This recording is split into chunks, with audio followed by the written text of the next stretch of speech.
Hello everyone, this is Sheldon from ColourArte. Welcome to my channel and welcome to another adventure in paint pouring. I've been doing straight pours lately and I believe that's become my new addiction. I'm going to be going on larger canvases soon to try to see what kind of other color combinations I have. But I'm still doing some, I think the largest ones I've been doing was like 14 by 14. But I want to go to some 20 by 20s, maybe do some 16 by 20s, even doing some double cups as well. So I'm still in the growing process. So this video, I'm going to be showing how I created this piece here. Whatever orientation you like. I personally like that one. And that beautiful blue center. I like the way this really turned out, all nice and cool in the clouds. So I'm sorry, I wasn't looking in the camera. So I really appreciate how this one turned out.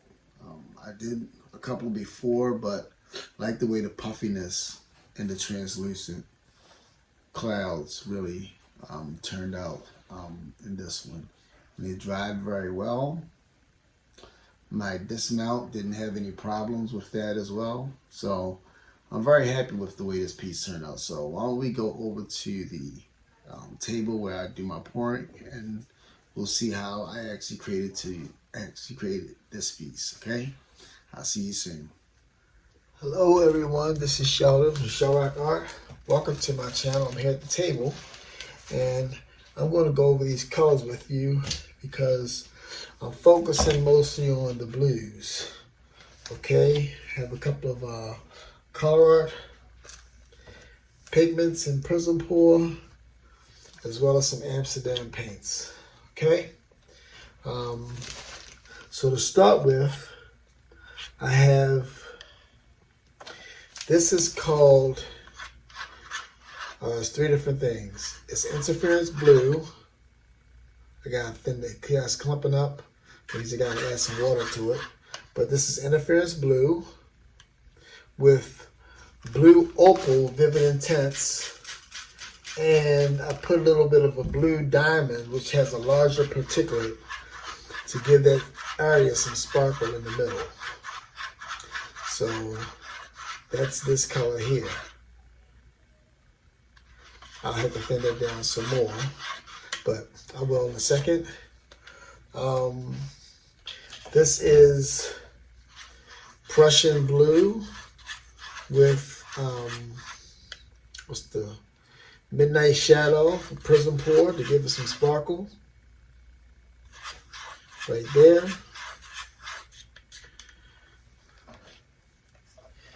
This is Amsterdam prism violet, and I can't remember the actual pigment that I stuck in here with this to give us some shimmer. I can't even remember the name of it. I'll have to look at one of my videos. But I did put a pigment in here to add some shimmer to it. I see the shimmer right there. Anyway, this is Prism Violet there. For Amsterdam, this here is called Blue Flame. It looks light like this, but when it dries, it will dry dark enough for, see, it's not even fully mixed. But it will dry dark enough for what I'm looking for. I'm stirring it slow, because I'm trying to keep the bubbles to a minimum. I found that even if you stir fast and wait for a couple days, for some reason, bubbles still find its way to the surface. So you're not gonna get all the bubbles out, but that's that there. You take this down. I'll tighten you, loosen you up a little bit. Take this down and take this down. This is turquoise blue from Liquitex, I believe. Yes, this is the Liquitex Turquoise Blue right here. I don't have my spoon to stir it up yet. But it does need a stir at this. This is the one paint that I have that's been sitting. So it does need a stir. Just to make sure everything is still where it's supposed to be. And not no goobers in it. Like that. Okay? Sometimes if you don't strain your paint, you find goobers in it. It messes up your composition as you find yourself mixing it. Okay? So there's your turquoise blue. And those are the blues that I'm going to be using in this paint. My pearl mixture, I'm out of the pearl white, Vallejo Pearl Medium. So this is pretty much Artist Loft Soft Body White, Floetrol, and just a touch of satin enamel, which is really not really necessary, but I do it just for insurance purposes. But that's what this one here is. And it's got a nice little thicker consistency too. It's not really thin. Okay, so those are my colors.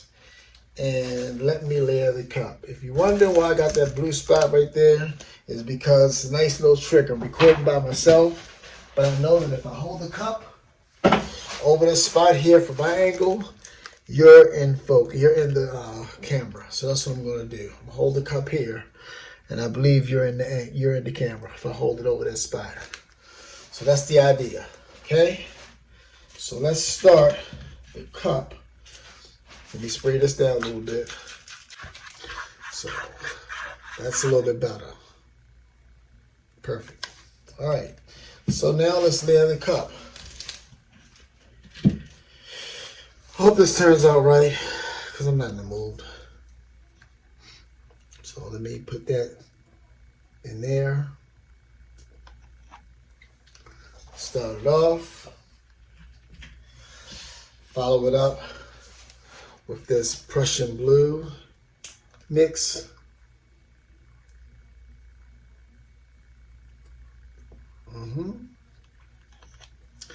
Give that a little backdrop to the interference.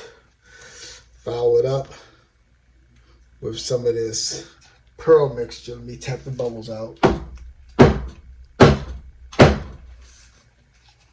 Hopefully that did something. Okay. So follow it up with some pearl mixture. Cloud pearl mixture. Give it the right name.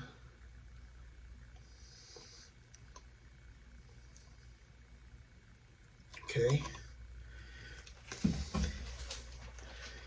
Then some prism, not prism, what did I call it? I said Prism Violet, but it's actually Amsterdam Violet Blue Deep.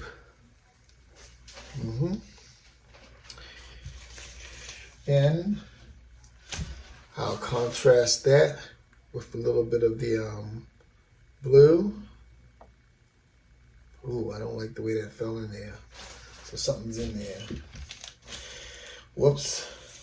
This is what I'm talking about. Back to that dark blue there.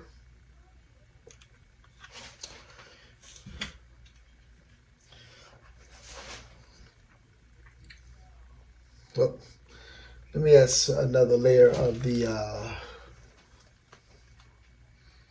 cloud mix.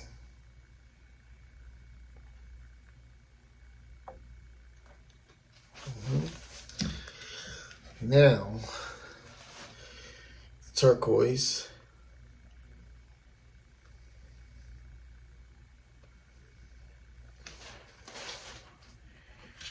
And the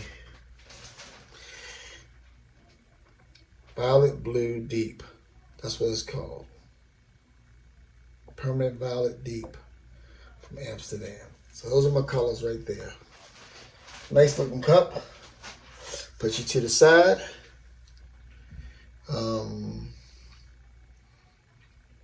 Put a little bit of this as a base for it to flow on.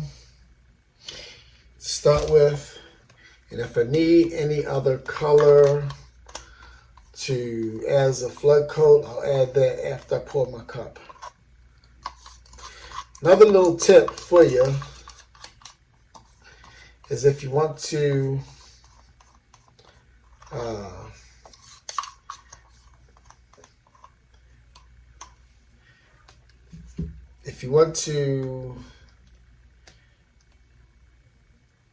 save your back, because sometimes these things are a little bit tough on your back sometimes. So if you want to save your back strength, raise your table up, especially if you're tall. All right, so let's see what we can do with this one, okay? All right, so let's pour.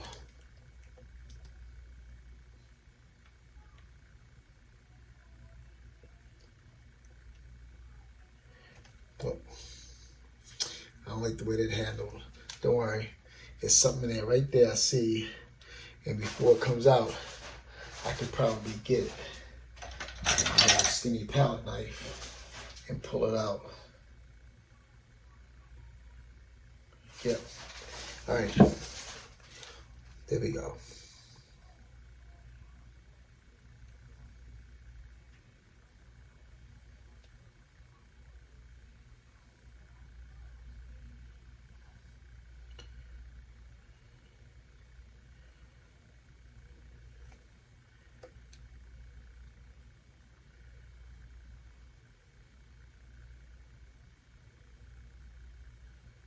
Okay.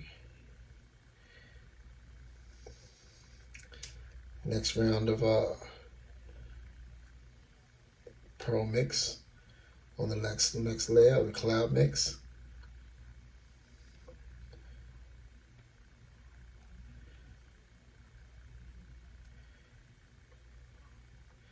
Get that darkness.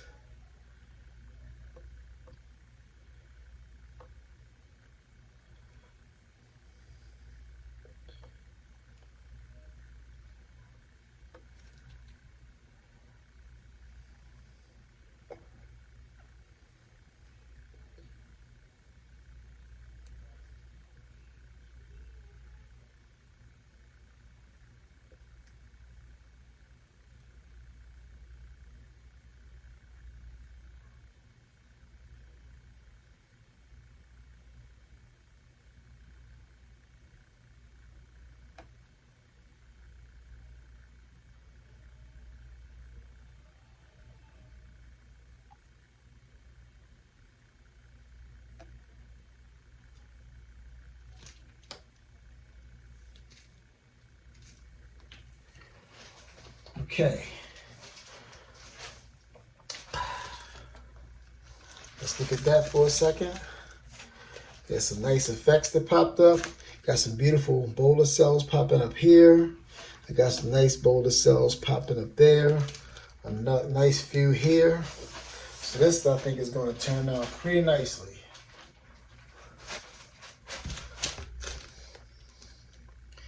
And then when that color dries in the middle, it's going to get nice and dark. And then the interference color is going to show through because that place cleared up pretty nicely. A few black spots, but nothing tragic. But I have an idea for this, and that's why I use these colors. So I'm hoping to get what I need to get from the mail. If I can get it from the mail in time, I'm going to be trying something else to further embellish this piece.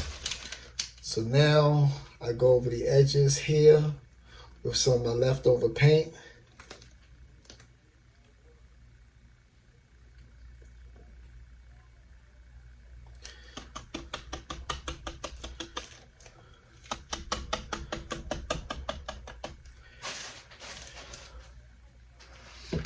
I don't like having leftover paint, but oh well. Certain colors I'm not going to be using leftover, clearly.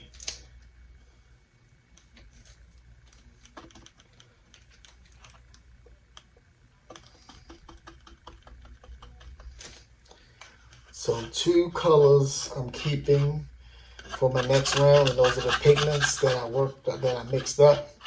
Because sometimes they take a little bit more to deal with, so sometimes you just use your, I say sometimes a lot, I know. But sometimes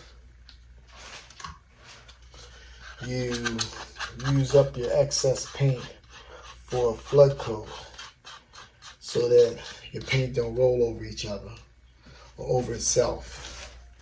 So let's kind of move you around like that before I spin you out. Get you over the corners a little bit. Get you over the corners a little bit. Messy, I know, but this is what I'm looking forward to. I'm not really overly concerned about these edges. They tend to spin off or flow off if I decide to tilt it. But today is not a tilting day. This center and the way it shapes is too perfect for me to be worried about tilting it. So you're getting spun. All right. There was that beautiful cup. Look at those layers. Ooh la la. And those cloud effects are working just lovely as they're growing, as the cells are beginning to percolate and grow. Yeah. All right, so let's make sure you're centered. Good. And let's spin her out. Now let's spin her out.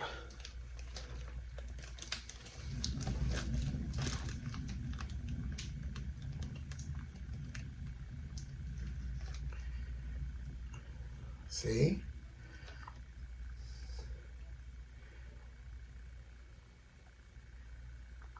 Ooh la la. Let me stop and look at that for a second.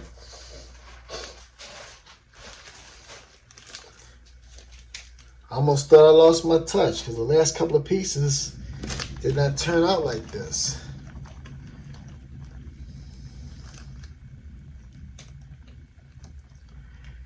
I lost a little bit of my mojo, but I'm back.